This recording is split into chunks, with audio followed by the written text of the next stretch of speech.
Kal Kadosh, Boker Or. Good morning. I wanted to share with you a beautiful idea on Parashat Bamidbar. We know Parashat Bamidbar is not only the Parashat, it's also the Sefer. And Sefer Bamidbar is the entire book of Bamidbar. It's a book of numbers. We know that that's the numbers. It's not only just the desert. We're talking about the numbers. And one of the first psukim is Seu et rosh kol adam bnei Yisrael mishpechotam ve'tavotam mispar shemot kol zachar u'gdolotam, which means that you're going to count the congregation of Yisrael for the families, right? And we're going to go every single male according to their head count. There was an incredible story that happened, right, of a miracle. There was somebody that his job was to help the agunot.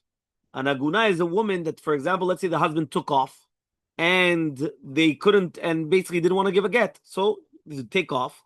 So this rabbi would come and try to help out, locating the husband, trying to get him and trying to bring him back. So what happened is that one time he went to South America, to one of these very, very, very dangerous places. And there was a guy that he basically took off and he thought he was probably there.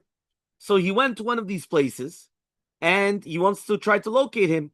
All the people there, especially in this neighborhood, were mamash like poshim. They were the lowest of the low, and they were very dangerous. He comes into a place, and all of a sudden they all start looking at him that they want to kill him. What's he doing here? So he comes and he tells them, "Listen, this is my job, right? This is what I have to do." When they come, they all start laughing. They say, "You know what? Tell your stories. Leave your stories for somebody else. For sure, you're some type of agent of, from Interpol or whatever it is, right? And therefore, you're not going to get out of your life." What did they do? They tied him up, right? They put him in handcuffs, right, on his hands and his legs.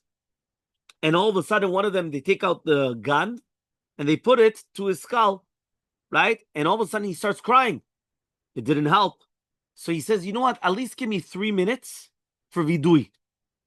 Many times they won't regret that they'll actually kill him, but at least, let him have his last wish. Let him have his last vidui. So they said, fine. In the middle of the vidui, all of a sudden, one of them, he gets up. Now, he was a big gibor. He looked like a gibor, a Mexican. Yeah. And all of a sudden, right, he was very powerful and very big and everything. He comes and he says, "Let me kill him outside."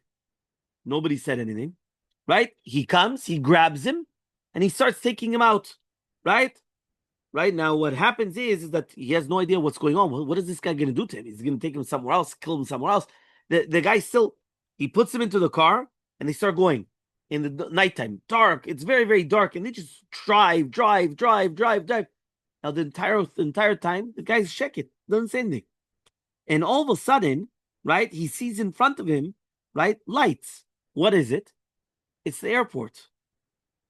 Yeah, it's the airport, right? He stops the car, right? He comes, he takes him outside of the handcuffs and everything. He tells him, "Get out," right? He comes and he puts his hands, right, on my shoulders, and he picks up his eyes, right, and he screams, "God, yeah, I just saved the Jew, that he's your only child. Please, God, I also have an only child." And he disappeared from him. In the merit that I just saved your child, give me back my child. And then he went into his car, and he disappeared. Now, this guy, right, was still trembling of the entire incident, right? He was just going to be killed alive, nothing. Being found in some forest somewhere in the middle of nowhere in South America, right? He comes and he starts checking, and he still has the simanim of the handcuffs. So therefore, he realizes that it wasn't just a dream, and he sits down and he starts thanking Hashem, and he's still trembling like crazy, right? And then he comes and he says to himself, "1 second, how is it that this Mexican guy already comes and he knows, right, in some far off place, that a Jew who is a Jew, and that a Jew is a ben yachid of HaKadosh Baruch Hu, that he's the only child of God?" So the rabbi comes and he turns to all the people in the show, and he tells them, "Do we understand that which the Goy understood? That every single Jew is a ben yachid, is an only child, of HaKadosh Baruch Hu. And now we start the shiur with Parashat Bamidbar. Parashat Bamidbar, right? It starts with the command. Moshe Rabbeinu was commanded to count Bnei Israel. And it says, Seu et rosh kol ha'adam bnei Yisrael b'shvichotam u'b'tovotam. This sivui of counting is the entire Bamidbar. And that's why it's called Chumash HaPikudim. We learn in actually Masechet Yomah that the Kohen Gadol would come and read in Parashat HaPikudim, because it's in Pinchas. The maftir is always in Pinchas. Pinchas has all the maftis. It's in Chumash HaPikudim. So the Be'en Moshe comes and he asks, Ribono Shel Olam, why is the entire Sefer called Chumash HaPikudim? The numbers is only the beginning of the Sefer. You know how many things transpired throughout the entire journeys in the desert? I would have called it Bamidbar, something else, but not Chumash HaPikudim. But not only that, HaKadosh Baruch Hu, he knows the numbers. If HaKadosh Baruch Hu knows the numbers, why does he keep on telling Moshe Rabbeinu, count the numbers? Another thing which is an incredible concept is that every single Shevet came a full number. Bnei Reuven, 64,500. Shimon, 59,300. Gad, 54,600. Everything was the exact number. In the Sefirah, when they come and they count later on for the Bechors, because also Pidyon Bechor, Pidyon Haben, is in this week's parasha. So he says when we're talking about Pidyon Haben, it comes out 22,273. It wasn't an exact number. So what's going on? Another question says the Ramban, how did they count? Right? Each one, they come, they take their shekel, and they come in front of Moshe Rabbeinu, and he says, Ani ploni nulati leploni mishpacha ploni, that is shevet ploni, or whatever it is. And Moshe comes and he takes the shekel of every single shevet in a certain place, and now he knows the numbers. So he says, how does that work? He says, what's the reason why you need Moshe Rabbeinu and all the Nesiim to come and to listen to this entire story? Ani ploni leploni nulati leploni. Just come, give your shekel, put it in a box, and then afterwards count the shekalim. Why did everyone have to come and give such like a vaidaber, such a story? Yeah, vaidaber. So he comes and he says like this. The Midrash Rabbah comes and it speaks about, and it says like this. Kama bo'ure, come and look how precious is Bnei Israel in front of Hashem. HaKadosh Baruch Hu comes and he tells and he writes down the cheshbon 4 times Badgalim. 2 times and 2 times in the Klal, to show you how important they were, that he's always counting them. Just like a person that has something very special to them, so he's always looking at it, so too he's always counting them. And that's what Rashi says. Rashi says, Mitoch batam lefanav, moneh otam kol sha'ah. Because we're so precious in front of Hashem, he's always counting us. And therefore, when we left Mitzrayim, he counting us. When we fell in the Egel, he counted us. And the Chavenis Rosh Chodesh Nisan, right? Again, he counted us. Now, why? What's it coming? So the Malbim comes and it says, when HaKadosh Baruch Hu told Avraham Avinu, right, on the Mshech, and he says, I'm going to take you out. Look at the stars and count the stars. If you could count them, that's what's going to be your children. He says, what's the connection between the stars and Am Yisrael? Somebody, when I once asked this question, they came and they said, Kulam Kochavim. Yeah, that's what they once said. So he comes and he says as follows. He says, the Malbim says, Moneh mispar lakochavim velechulam shemot yikra. What does that mean? You're counting the kochavim. Moneh mispar, you're counting the kochavim. But you're giving a name to all of them. What does that mean? Just like HaKadosh Baruch Hu is counting the kochavim, and every kochav is a world in itself. So, and if you're going to have one kochav that's missing a mitzvah, you're missing part of the bria. So too, every single Jew is an olam maleh bifnei atzmo. Says the Malbim, every Jew is an entire world. And if you're going to have one Jew that's missing, so then you're missing part of the world. You're missing a portion of the world. And that's what the Ben Moshe comes and he says to do the minyan. Ikar of the minyan was to show us how important we are, right? And therefore it comes and it's actually going to tell us that every single person is very, very important in the number. When you come and you count, it's not just stam that we want to make a census to find out how many Jews there are or things like that for statistics. The Mefarshim come and they say Sefirah comes from the Lashon Sapir.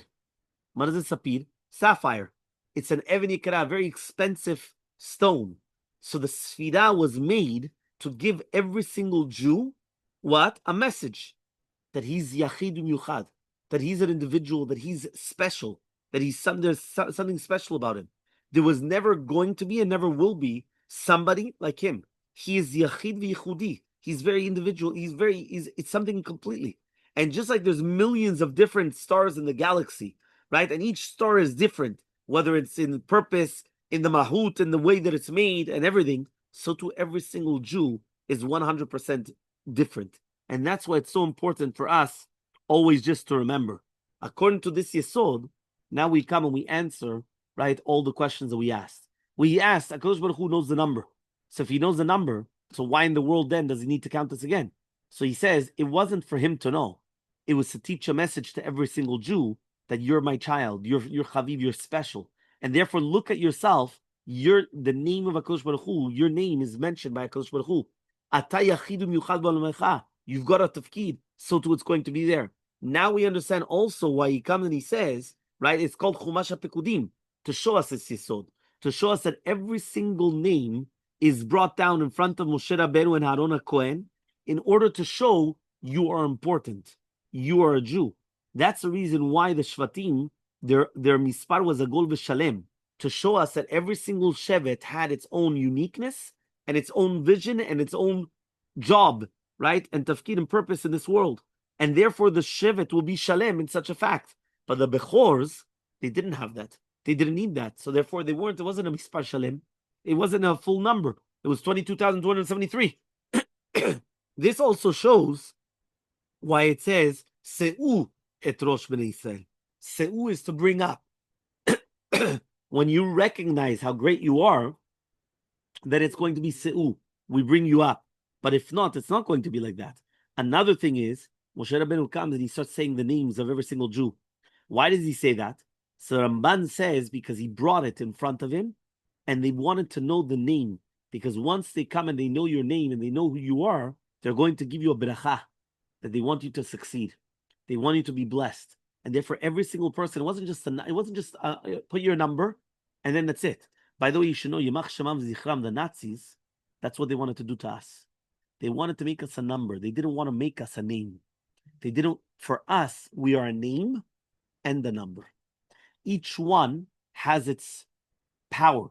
Each one has its importance, and therefore we're both, but we're never just a number. It's not a numbers game. Every single person is unique in his own fashion, and therefore he comes and the Ramban says they used to pray for us, right? So when the Nazi wanted to do that, they just put the numbers. They didn't want names. They don't care about names. They just want, you're a number. That's all that you are. So the Torah Kedusha is going to command us not to count Bnei Israel. Why? Because we are not flock. We are not sheep. It's lemishpechotam, levet avotam. What does that mean? It gives us a koach to be Jewish. It gives us the strength for us to come and to actually continue.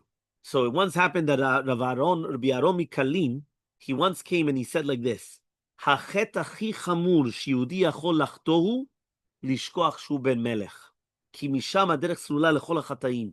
Yehudi hu ben melech." What does that mean? You know what the worst avirah in the world is? The worst avirah in the world is that you forget that you're a prince. You are the son of God. You're a ben melech. Because from then onwards, that's where everything starts from.